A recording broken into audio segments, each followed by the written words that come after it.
ચાલો, કેમ છો કિસાન મિત્રો? મજામાં? તો હવે જો આપણે તલ વિશેની થોડીક માહિતી આપણે દઈશું. અને આપણે આ સફેદ તલ બનાવેલા છે, તો બહુ સારામાં સારા તલ છે. અને આપણે અમારા કિસાન મિત્રોને માહિતી પણ અમારા કેમેરા દ્વારા આપણે આપશું. પણ જો આપણા કેટલા સમયના તલ થયા છે, કેટલા દિવસના તલ થયા છે, કયું બિયારણ છે, કેટલા તલ છે, એના વિશે આપણે માહિતી આપશું.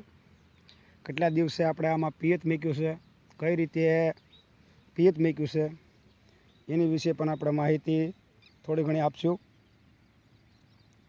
અને જો આપણે તલનું પણ આપણે આમાં કવા કોઈ છે નહીં, અને એકદમ પણ પાન બહુ સારા છે.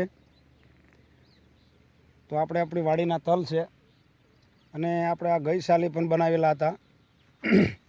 2024માં પણ બનાવેલા હતા, અને 2025ના સાલમાં પણ આપણે બનાવેલા છે.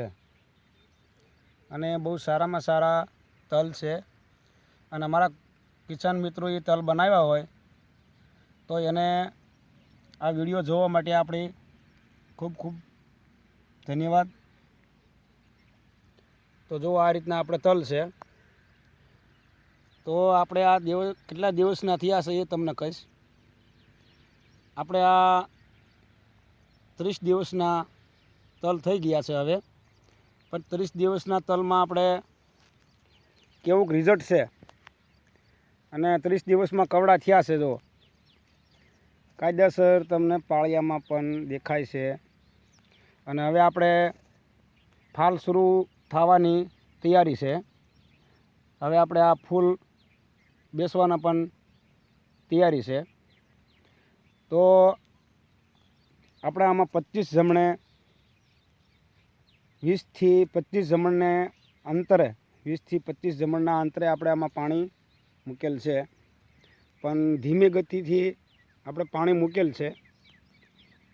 કેમ કે ધીમી ગતિમાં પાણી મૂકવામાં તમને ઘણો ફાયદો થતો હોય છે કિસાન ભાઈઓ. ફાયદામાં એ કે તમારા તલ થોડાક નાના હોય, જો આ રીતના નાના હોય તો તમારે એની માથે ધૂળ પણ સડતી નથી. થોડાક મોટા જો ઓછું પાણી તમે પાવ ને તો એની માથે પણ આપણે ધૂળ સડતી નથી. ધૂળ સડે એટલે થોડુંક આપણને ક્યાવર આવે પીળા પડવામાં. અને થોડુંક મોટા થઈ ગયા હોય તો તમારે વાંધો નહીં. પણ આપણે તલ બનાવ્યા પછી તલનું વાવેતર કર્યા પછી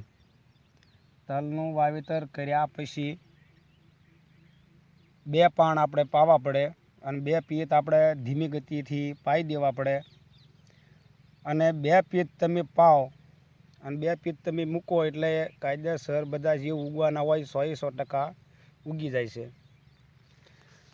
100% ઉગી જાય છે. ઉગતા બાદ કેટલા દિવસે એને આપણે પાવા પડે તો એ તમને કહીશું. કે આપણે 2 પિયત પાઈ દીધા છે, પછી એને 20 દિવસનું અંતર પડવા દેવાનું વચ્ચેના ગાળામાં. 20 દિવસનું અંતર પડે એટલે આપણે તલ મોટા થઈ જાય છે. મોટા થયા બાદ 20થી 25ના ગાળામાં આપણે ધીમી ગતિએથી પિત્ત મૂકવાનું થાય. ધીમી ગતિએથી પિત્ત તમે મૂકો એટલે પીળા પડે નહીં. અને 25 દિવસ બાદ આપણે પાણી મૂક્યા પછી તમારી જમીનમાં જે અનુકૂળ પડતું હોય એ સલ્ફર આપો. એની સાથે સાથે પણ થોડું ઉરિયા આપો તો એ મહત્ત્વનું છે. તો બહુ સારામાં સારા તલ રહે છે. બાકીનું દવાની વાત કરીએ આપણે તો દવા તમે તમારું જેવું વાતાવરણ અને જેવો તમારો કવાનો પીડિયર વધારે હોય તો એને છંટકાવ તમે 15 દિવસે કરી શકો છો, 20 દિવસે કરી શકો છો. અને વધારેમાં વધારે તમારે અનુકૂળ આપણે દવાનો સ્પ્રે કરવો હોય તો 20થી 25 દિવસમાં તમારે દવાનો સ્પ્રે કરવાનો રહેશે. પછી તમારે બીજા નંબરમાં કે ધોળી સાંસળી આવે છે, ધોળી ફૂદડી આવે છે, એમાં અમુક ટકા લીલી ઈળ પણ ઝીણી આવે છે. તો ફૂદડી નાની આવે છે તો એના લીધેથી આપણે 1, 2, 3 સ્પ્રે કરવાના રહેશે. અને સારી કંપનીની દવા લાવો અને આજુબાજુના યાગરાવાળાને માર્કેટમાં મળીને પણ દવા લાવો. કેમ કે જેવો તમારો વિસ્તાર, જેવી તમારો કવા પ્રમાણે દવા લાવો અને એનો સ્પ્રે કરો એટલે તમને રિઝલ્ટ મળે.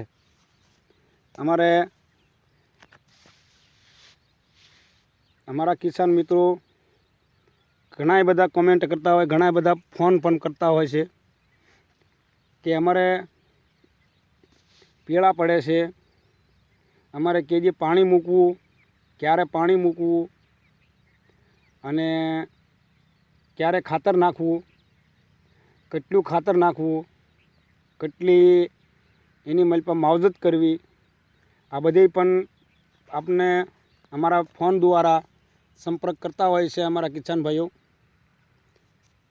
તો આપણે આ રીતના તલ છે અને આ રીતની આપણે માહિતી પણ આપી છે અને હજી આપણે પણ માહિતી દેવાની બાકી જ છે.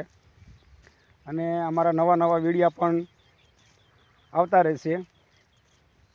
તો કોઈને પૂછવાની પણ જરૂર નથી, કોઈને પૂછવાની ગેરંટી નથી. આપણે અનુકૂળ પડે એ તમારે કરવું અને સારામાં સારું માવજત આપો, સારું પાણી આપો. સારી તમારી જમીન હોય તો તમને ઓછા ખર્ચે નિપજ તમને વધારે મળે. આવું કાંક અમારા ખેડૂત મિત્રો કરે તો ખેડૂત મિત્રોને કાંક જમીનની માલપા એને ઉજ્જમ રહે. ઓછા ખર્ચો ઓછો, નિપજ વધુ અને ભાવ તમને સારા મળે માર્કેટમાં. આવી ખેડ કરો, આવી ખેતી કરો અને આવું ઉત્પાદન લ્યો. અને બહુ સારામાં સારું મેં પણ ગઈ સાલ તલ જ બનાવેલા હતા. તો મારા એમાં બહુ સારામાં સારું, બહુ ખર્ચો ઓછો, મહેનત ઓછી અને આપણને ઉત્પાદન બહુ સારામાં સારું પણ મળ્યું છે. પણ આપણે આ સાલે પણ આપણે કરેલા છે તલ, તો આપણને સારામાં સારું એમાં ઉત્પાદન મળે છે અને આપણને અનુકૂળ છે. અને આપણને માહિતી છે. અને એક ભાઈની, અમારા કિસાન ભાઈઓની એક કમેન્ટ આવી હતી કે મેં 20 વીઘાના તલ બનાવ્યા. તો તમે તલ શું બનાવ્યા? એમ તલમાં શું આવે? મેં 20 વીઘાના તલ બનાવ્યા તો મારા વેચ જેવાળા તલ થયા. એટલે વેચ એટલે 6 ઇંચ 7 ઇંચના થયા.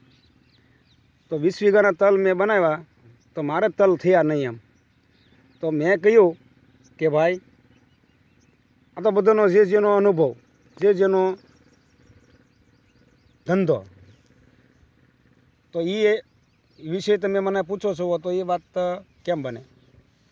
અને અમારા વિડીયો ગઈ સાલના પણ મૂકેલા છે અમારી ચેનલમાં. ફાર્મિંગ ખેતી માહિતી અમારી ચેનલનું નામ છે. અને કિસાન મિત્રો, તમને અમારી ચેનલ જોવા માટે ખૂબ ખૂબ અભિમાન નથી આપણે કરતા, પણ આ નજરની સામે આપણને જોવા મળે છે. જો આ અત્યારનો વિડીયો છે અને આ આપણા અત્યારના તલ છે. જો આ રીતે આપણા તલ બન્યા છે. તો મહેનત માગે છે. મહેનત કોઈ પણ માંગતી જ હોય. ખેતીનો ધંધો તમે કરો કિસાન ભાઈઓ, તો એ મહેનત માંગે અને મહેનત કરવા જરૂરી છે. તો આવું આપણને અને આવા આપણા તલ થયા છે આપણી વાડીના. અને નવા વિડીયો આપણા આવશે જ. એક હપ્તે આપણો એક વિડીયો તલનો આવશે, તમને જોવા મળશે કે કેવા આપણા તલ છે અને આમાં શું આપણે નાખવું જોઈએ, 1 વીઘે કેટલું ખાતર નાખવું જોઈએ, ઉરિયા કેટલું દેવું જોઈએ, કેટલા સમયે ઉરિયા આપવું જોઈએ અને કેટલું નાખવું જોઈએ, કેટલું સલ્ફર દેવું જોઈએ, કયું સલ્ફર દેવું જોઈએ અને આ કવા માટેની કઈ દવા નાખવી પડે એ તમને આવતા વિડીયે વધારેમાં વધારે માહિતી મળશે કિસાન મિત્રો. તો અમારી ચેનલ જોવા તમને ખૂબ ખૂબ ધન્યવાદ. આજનો વિડીયો શુભ દિન હે.